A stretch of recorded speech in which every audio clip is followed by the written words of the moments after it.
Today in Portland, Oregon, a college president under an ethics microscope.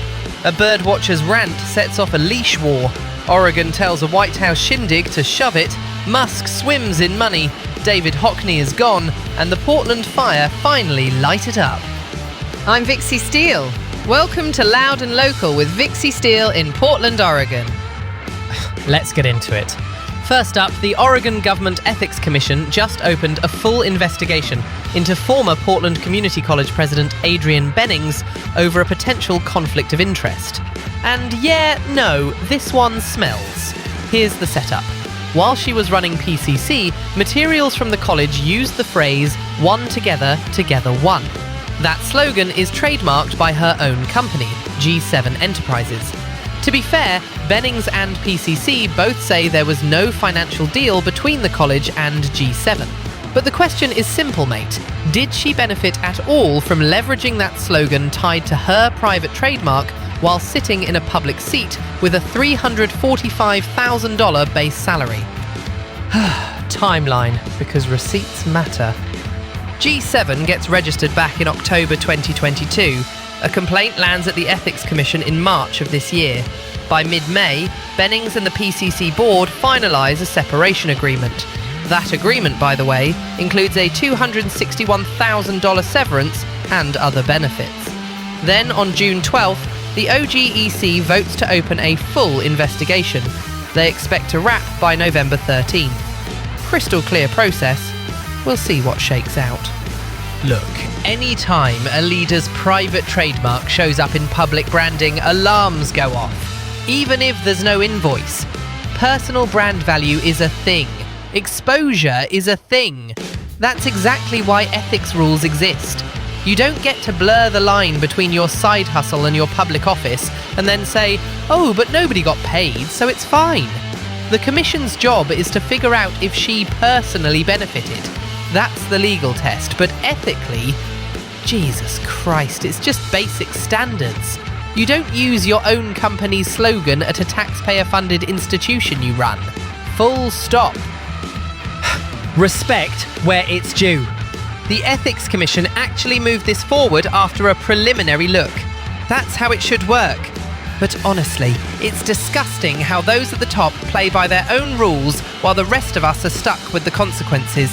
Students scrape by, staff get stretched, and at the top, it's golden parachutes and clever slogans. Unbelievable, but not surprising. Moving on before I break something. Next up, the anonymous birdwatcher rant lighting up local feeds. Sandy River Delta, Sundial Road into Troutdale. Bird people versus dog people versus cyclists. This again. The writer admits they used to hate off-leash dogs, then they got a dog, chilled out, and now they're saying, "Hey, we're not going anywhere, better get used to it." Then a cyclist screams at them about the leash, and boom, culture war on gravel. Here's the thing.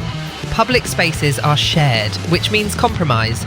Not vibe checks, but actual rules. If the area is leash required, leash the dog. If it's a place where dogs are commonly off-leash, control the dog. Don't be the "I'm sure it's fine" guy. And cyclists, slow your roll where humans and animals and kids exist. Bells are not an attack, they're courtesy.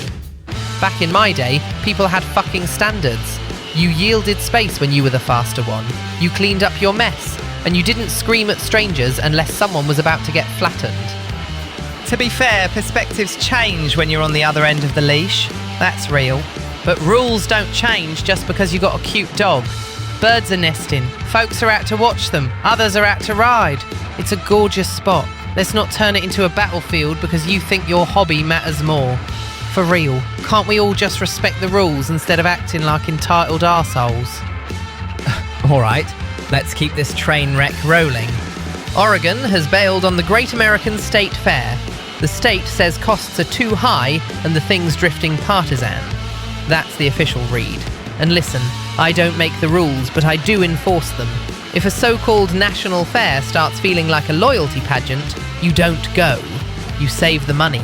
You put it into something that's actually useful, like fixing a road that eats mufflers or funding a clinic that keeps the lights on.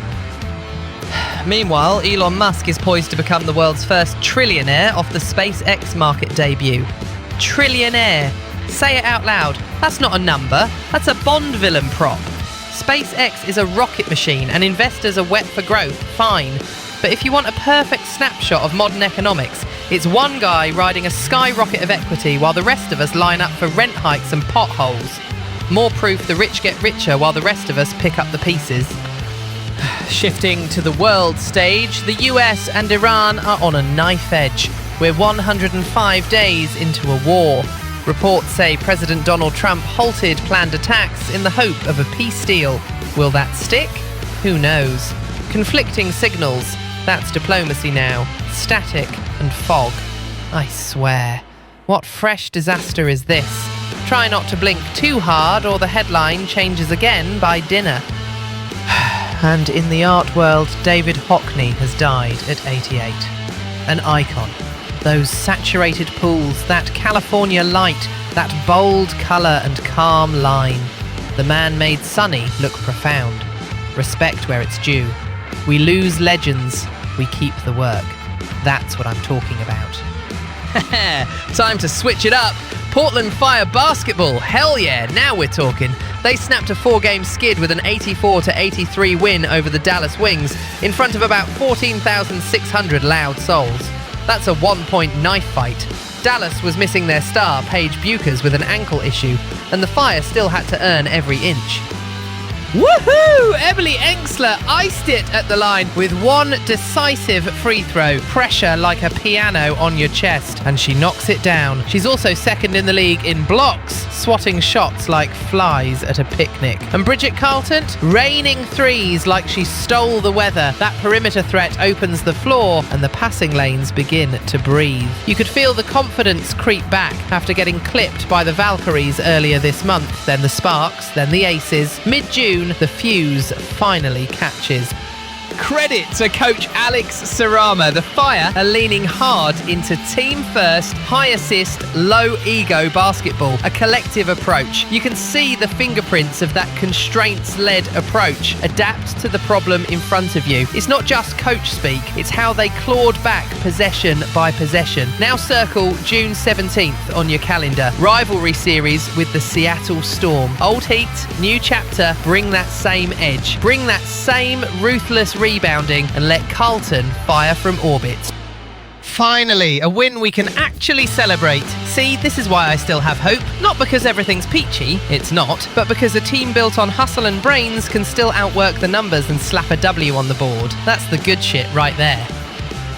Quick flashback before we bounce. Ethics probe at PCC. If you're in charge of public dollars, keep your side projects out of the stationery drawer. The bird, dog and bike standoff at Sandy River Delta. Share the Dan space and follow the signs. Oregon skipping a partisan price tag masquerading as a fair. Good. Musk surfing toward $1 trillion while the rest of us budget for groceries. Figures. Hockney gone. Work immortal. And the Fire. 1-point win that hits like a thunderclap.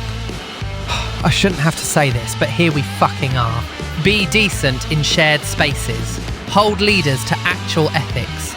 Stop worshipping bank accounts like they cure potholes. And scream your lungs out for the Fire on the 17th. Call me when people grow a spine.